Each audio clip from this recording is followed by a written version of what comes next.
السلام علیکم، میں ہوں آپ کی خدمت میں عامل محمد فاروق علی۔ آج کا جو میرا موضوع ہے وہ ہے منہ کی بدبو۔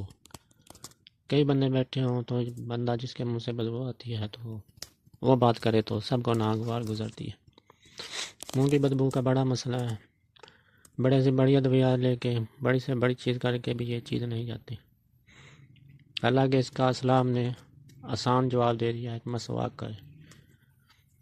کوئی رات کو بھی مسواک نہیں کرتا، نہ صبح کو مسواک کرتا ہے، بس ٹوتھ برش سے ہوتا یہ ہے کہ منہ میں زخم ہو جاتے ہیں، پھر ان سے بدبو ہی آنی ہے اور کیا آنا ہے۔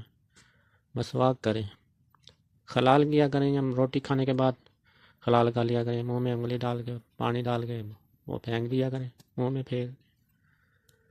اور اس کا روحانی علاج یہ بھی ہے کہ یہ درود شریف جو میں پڑھنے لگا ہوں یہ ایک سانس میں 11 دفعہ آپ نے پڑھنا ہے۔ درود شریف کیا ہے؟